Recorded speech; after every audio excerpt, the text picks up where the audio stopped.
Le circuit frigorifique repose sur 4 composants principaux: le compresseur, le condenseur, le détendeur et l'évaporateur.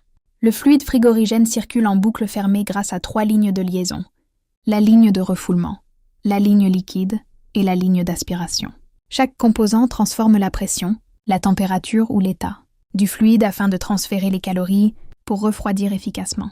Le compresseur aspire le gaz basse pression provenant de l'évaporateur. Il augmente sa pression et sa température avant de l'envoyer vers le condenseur par la ligne de refoulement. Le compresseur est le moteur du circuit frigorifique.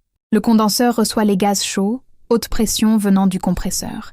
Il rejette la chaleur vers l'extérieur et transforme progressivement le gaz en liquide. Le fluide sort alors sous forme de liquide haute pression. Le détendeur se situe entre le condenseur et l'évaporateur. Il provoque une chute brutale de pression du liquide frigorigène. Cette détente prépare le fluide à absorber la chaleur dans l'évaporateur. L'évaporateur absorbe la chaleur du milieu à refroidir. Le fluide basse pression s'évapore progressivement dans le serpentin.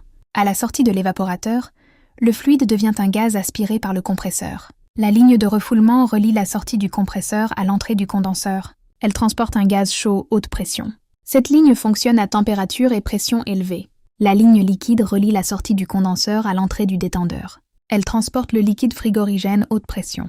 Son rôle est d'alimenter correctement le détendeur. La ligne d'aspiration relie la sortie de l'évaporateur à l'entrée du compresseur. Elle transporte le gaz basse pression refroidi. Cette ligne permet le retour du fluide vers le compresseur afin de recommencer le cycle frigorifique. Dans un circuit frigorifique, le fluide circule en continu entre les 4 composants principaux.